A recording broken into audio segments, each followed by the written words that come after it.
Pagi anak kami sekalian, apa kabarnya hari ini? Salam SFD, semangat, fraternitas, Dina. Ya, apa kabarnya hari ini? Ibu harap tetap dalam kondisi baik, sekalipun kita belajarnya dari rumah. Kembali lagi bertemu dengan Ibu EKG dalam mata pelajaran sejarah peminatan dan sejarah wajib, khusus di kelas 10. Adapun materi kita hari ini adalah mengenal manusia purba. Dan tujuan pembelajaran kita setelah mengikuti dan memahami materi ini, diharapkan siswa kami mampu mengetahui jenis-jenis manusia purba dan lokasi penemuan manusia purba. Nah, untuk lebih lanjut, mari kita simak video materi berikut ini. Oke, materi kita hari ini adalah mengenal manusia purba. Nah, tujuan pembelajaran kita, seperti yang sudah Ibu singgung tadi, adalah setelah mempelajari dan memahami materi ini, diharapkan siswa mampu mengetahui manusia purba yang ada di Nusantara. Nah, yang pertama kita bahas dulu zaman prasejarah dan zaman sejarah. Zaman prasejarah adalah zaman di mana manusia belum mengenal tulisan. Zaman prasejarah sering pula disebut zaman praaksara. Diambil dari kata pra yang artinya sebelum dan aksara yang artinya tulisan. Zaman prasejarah atau zaman praaksara sering pula disebut sebagai zaman nirleka. Nir artinya tanpa dan leka artinya tulisan. Jadi zaman prasejarah, zaman praaksara atau zaman nirleka artinya sama. Zaman di mana manusia belum mengenal tulisan. Sedangkan zaman sejarah adalah zaman di mana manusia sudah mengenal tulisan. Nah, itu dia dulu perbedaan antara zaman prasejarah dengan zaman sejarah. Nah, selanjutnya kita masuk ke peta konsep kita. Apa yang akan kita bahas hari ini, yaitu kita lihat dari peta konsep.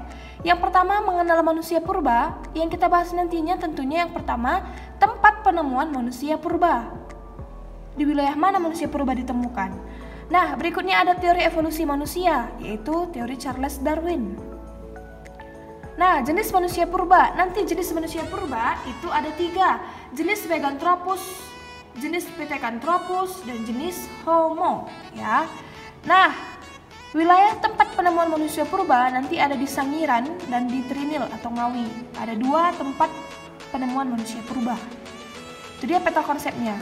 Nah, maka kita masuk ke yang pertama, yaitu tempat penemuan manusia purba, ya. Yang pertama ada di wilayah Sangiran. Ini dia tampak depan wilayah Sangiran.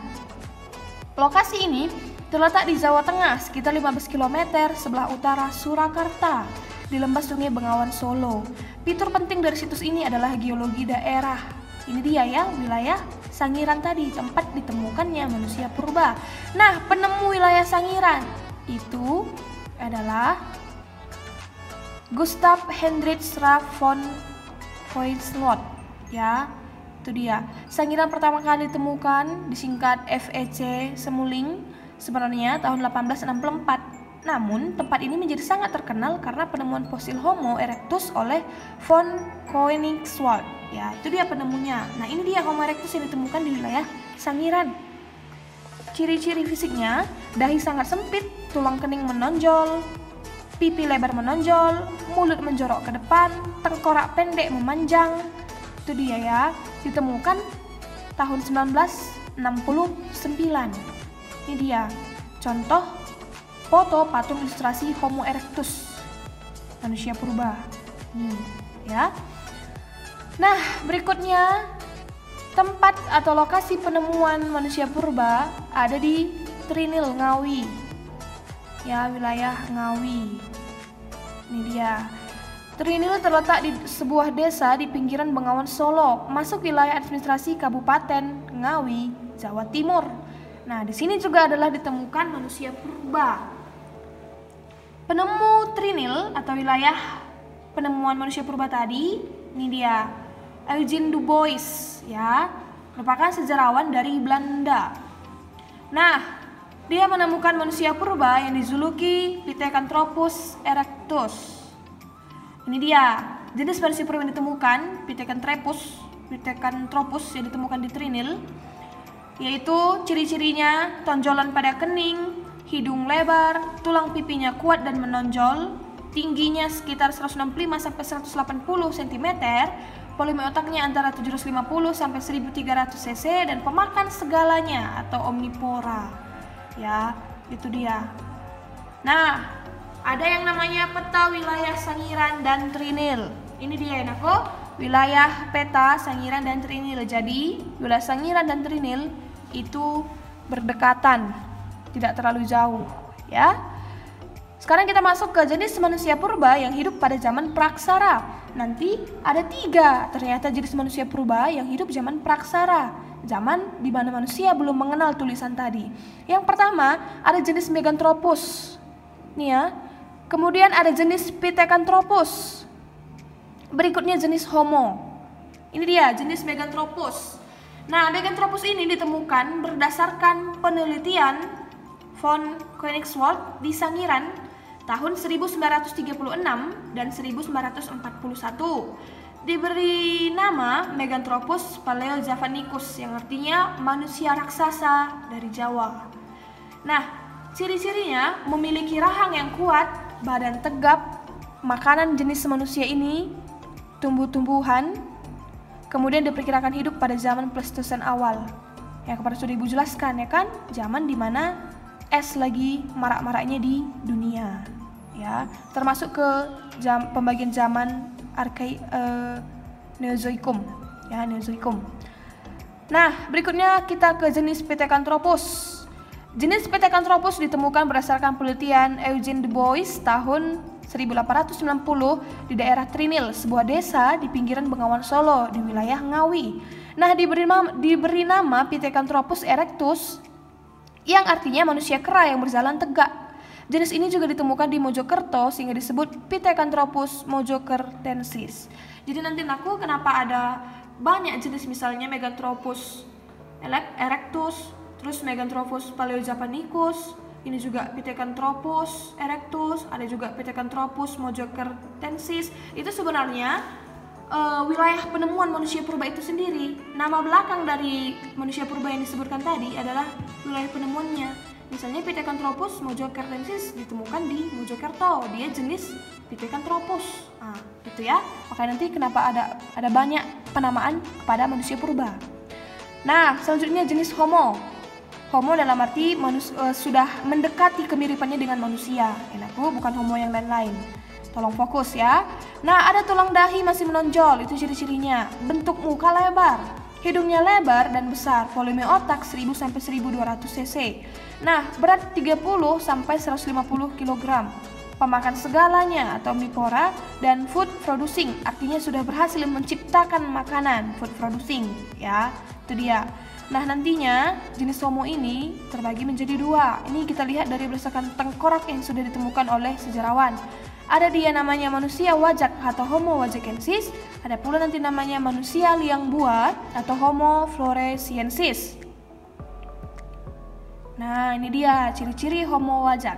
Tadi ciri-cirinya, mukanya itu datar dan lebar, akar hidungnya lebar dan bagian mulut menonjol sedikit, volume otaknya 1630 cc. Kalau ciri-ciri manusia liang buah, itu tengkoraknya panjang dan murah, berukuran kecil, volume otak 380 cc. Jadi sebenarnya ciri-ciri manusia purba hampir mirip semua ya. Hanya yang membedakan volume otaknya, tinggi badannya. Kalau enggak, ciri-ciri yang lainnya hampir mirip. Nah, ini dia teori evolusi manusia, di mana sejarawan mengklaim bahwa sebenarnya kita yang manusia ini, yang katanya itu adalah nenek moyang kita dari seekor kera ya. Ini dia. Terlihat jelas bagaimana proses dari kera berubah menjadi manusia menurut sejarawan yang disebut sebagai evolusi manusia. Ya, ini dia. Saat 22,5 juta tahun yang lalu, 1,8 juta tahun yang lalu, terus 400 sampai 1.500.000 tahun yang lalu, hingga nanti sampai ke 35.000 tahun yang lalu dan sekarang menjadi manusia modern. Ya. Nah, lebih jelasnya terlihat di sini. Perubahan dari seekor kera berangsur-angsur hampir mirip menjadi manusia. Ini adalah teori yang dicetuskan oleh sejarawan. Ya, sebenarnya kalau menurut kepercayaan kita, maka kita bukanlah dari seekor kera, ya, karena nenek moyang kita itu Adam dan Hawa. Kita diciptakan Tuhan dari tanah liat, tapi memang ilmu tidak pernah boleh disatukan dengan agama, ya, karena memang selalu berbeda pendapat, tapi sebenarnya berjalan seiringan, ya. Nah,